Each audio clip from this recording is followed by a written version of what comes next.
think on it, that would be a great setup utilizing the Khalid they brought to this game. If Ogwin can actually get a setup that he's looking for, because again, in game 2 with the Matilda, he wasn't really able to do that. You know, a lot of the times they were just collapsed down on, they had to get disengaged, but with the Khalid, I think it's a different story. The panel even said, give him a hero that can be annoying. Well, I think this is one of the heroes other than the Hilda that was banned out to be that hero for Ogwin. All right, Few catches Carl easy on him, goes up and takes the disguise, but Carl ain't having any of it. Takes a few shots away, not just from the turret, but from the Mount Shocker. Kyle takes him down, and JP does try to bring out the extraction point, but it's too little too late. There's no jungler for Liquid coming into the second turtle. So they take down Ogwin. Liquid with a vengeance. Oh, I was just going to say that's a great opportunity for them to take this turtle, but now that Ogwin's gone down, they're just going to wait for Carl to be back here. Yep, here he comes. Via the flying cloud as OM gets popped by Marco once more. That doesn't feel good. You know, that's SuperMarco's eaten well this game, at least for that. They're still going to go ahead and contest this turtle. They don't want it to go in the hands of Carlteasy, but he does just grab it easily. Sanford will flicker on out. Oh, disengage. There's a glorious pathway. JP and the rest of Liquid can actually choose the fight that they're going to pick, but he gets trapped between 4 members of Falcons. How about some roast horse, everybody? Yep. JP goes down. Right now, Team Falcons in a better position than throughout the entire of the series. Yes, it's not a major lead or anything like that, but they're sitting good. I would say even again, this pressure they've been putting in the gold lane at SuperMarco now. Whoa! Goodbye, Sanford. Oh, hold on. Real manipulation trying to punish Flap. They do get him, but I'll tell you now, that's still a good trade for Falcons. They also get that turret, so great play on the macro sense of things here. I'm not sure if O's going to go for Oheb. If he dies here again, that's going to be crucial for TLPH. They're going to have to help Oheb get back into this game. Traction pole's used up, but it's just JP that gets grabbed into it. See, that's the thing. It's difficult for Liquid to put Oheb in a spot where he can farm freely and safely. There's so much going for him. A chubby old crab man with a cannon for an arm. You have a Korean legit historical figure going around who can see the map. That's what's missing, I think, vision. Liquid doesn't have the same kind of vision that Falcons does. Yeah, they don't have that vision, but they have the box. The panel mentioned, whoa! We just skipped it for a second and Carl pops. Marco, how? What just happened? I did not expect SuperMarco to go down just to Carlteasy when he was up there on that side. I thought it was the Bane that randomly bursts people. What's going on? Flapteasy gets the glorious pathway and the railroad manipulation on him. Throwing out that Mount Shocker. Too much damage. Ogwin gets popped by Oheb. Baby cakes are clapping back. 2 for free. Make that 3 for Count and Marco, who just comes in on a cloud. That's hilarious. What just happened, man? Liquid Stampede. They stampeded. Started with the perfect target. It was 0 to 60, man.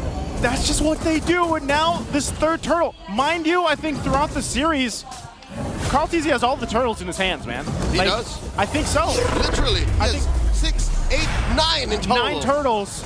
And again, objectively, TLPH is just playing better. Even if they lose some of these turrets or some of these deaths in the early game, they're able to go ahead and find these moments where it just turns the game in their favor. Pretty sure that's not how the animal kingdom works. Goats do not have a strict diet of turtles. Hey, you heard him in the opening. What is it? The game's chasing him now. Yep. He's not chasing the game anymore. He's completely, he's on new, is this New Game Plus? This is New Game Plus. Game of the Year edition. Game of the Year edition, New Game Plus for Carlteasy right now. Hey, our game did win a few awards at the Mobile Game Awards this year, so... That's true, that's true. You're right about that one. Oh, this is... and Ogwin gets caught by the glorious pathway. Daddy JP means business, alongside 3 other members of Liquid. Oh, they force him to go the other way. The conceal from Ogwin. This is just a matter of time. Run, Ogwin. A formality. Ogwin can't even sacrifice himself to the turret. He's wasting their time. He's wasting their time, and look at up top. He's bought enough time for SuperMarco to go ahead and push into that. That's an execution. But still Few falls as 45 zip thrown to Bruin. Able to slow the assault. He might go down here. Carlteasy throwing out these swords and arrows and swords. Finally he falls. And in mid, Flapteasy pushing them all back. Okay. Some peace and quiet for a second here. I would say that wasn't so bad for Team Falcons. Yeah, they lost a couple bodies.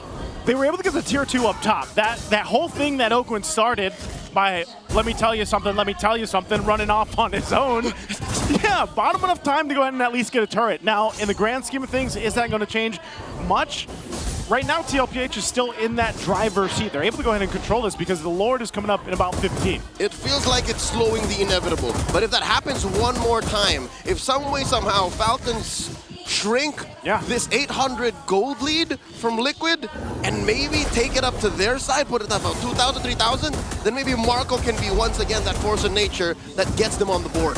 If somehow Marco bursts one of the crucial members of TLPH. Kyle. Carl or Oheb? Or even Sanji, maybe. Even Sanji. He could burst. Any of these cores. Yeah.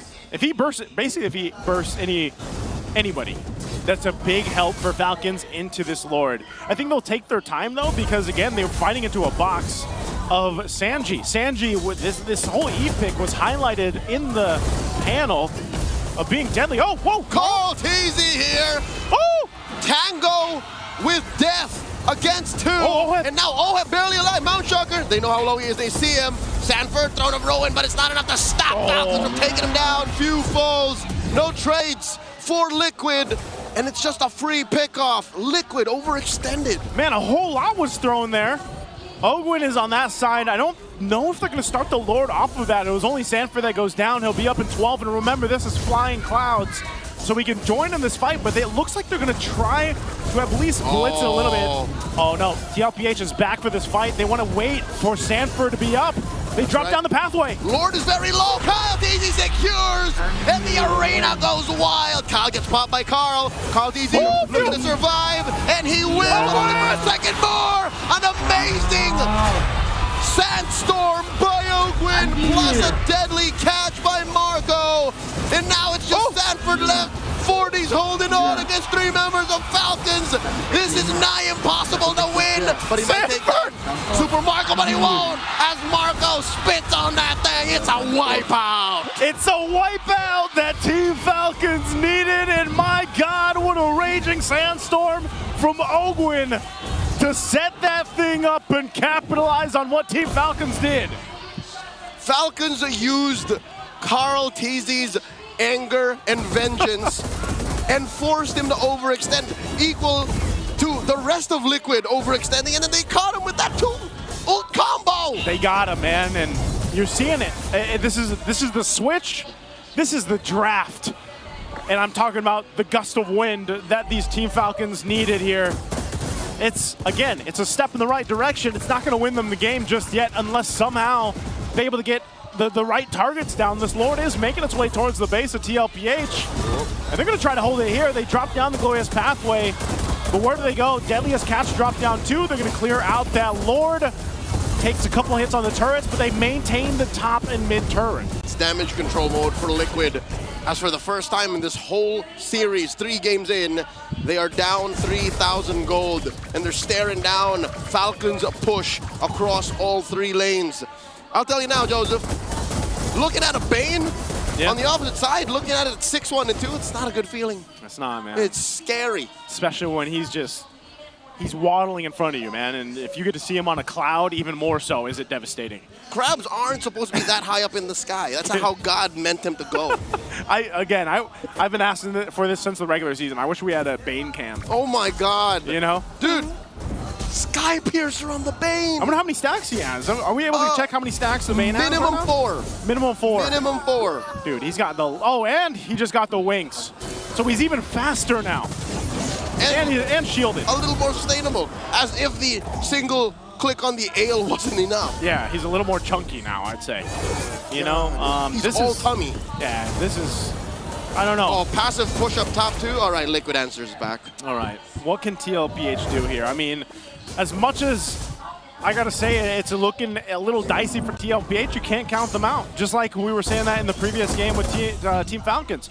This kind of lineup, you even saw how tanky Sanford can be on the Alice. But I think even to an extent, they just got caught in a bad team fight position. Oheb has struggled, and I think this is the sentiment here with our gold laners right now. You know, the typical heroes that we usually see, they're having a really hard time in the current meta. Yeah, I think what you could call that whole situation where they got wiped out is a string of bad decisions. Yeah. And hard punishes from Falcons. That means if Liquid answers half of that equation with better decisions going into the late game, and they should be fine. They only really have to worry about Falcon's positioning, Falcon's propensity to go for that 2 ult combo, which is so devastating. Liquid got caught from out of nowhere with that. They got clocked. They got gassed immediately. So if Liquid can see that, then they should be fine. It's easier said than done, obviously, because Falcons has better vision overall. I think Ogwin's trying to do exactly what he did before. He's going to be spotted out there by Sanford, though. Yep, stuffed out. Are they going to just go ahead and stop them? They're going to go for this lore, though. It's for the taking. Traction Pulse zoning out Liquid.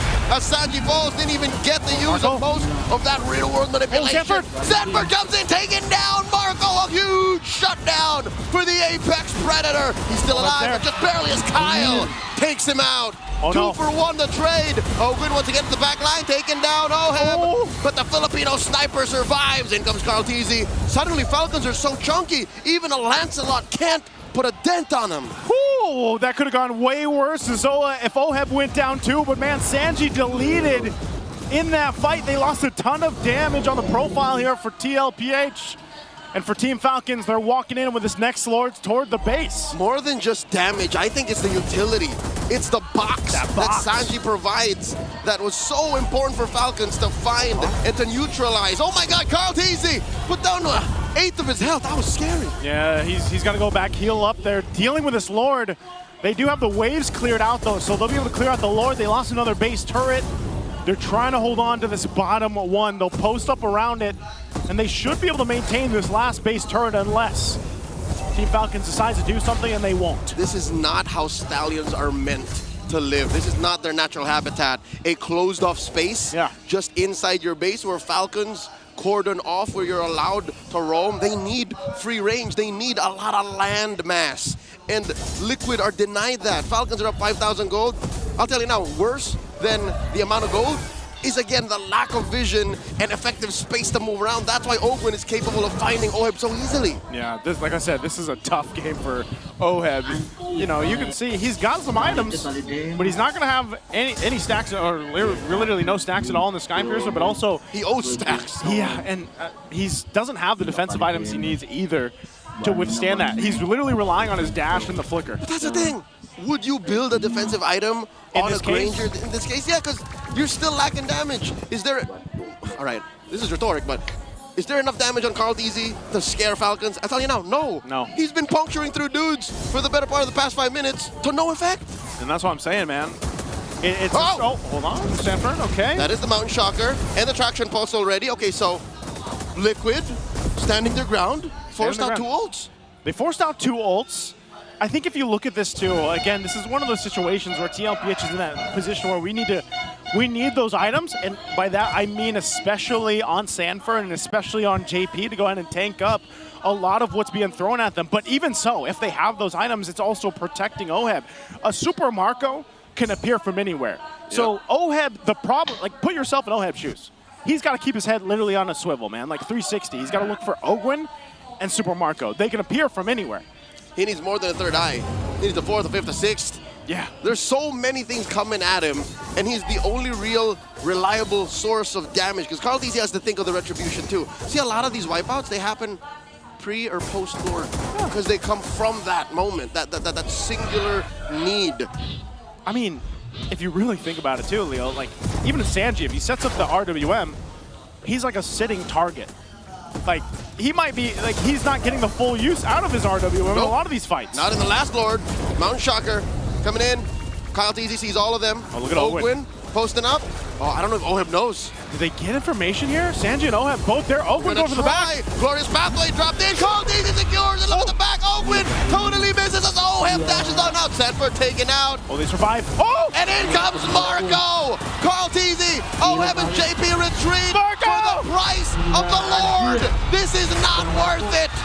SuperMarco's waited all series for this, and he finally gets it on the Bane. They'll clear out the Lord, and they're ready to go for Carl TZ. Tries to delay it. And it's just delaying the inevitable as Team Falcons PH get on the board, denying the sweep 2-1. seconds needed of flight, and they got it here in game 3. What a game, and good thing we're not going to a sweep. Let's go over to the panel instead. I asked for more damage.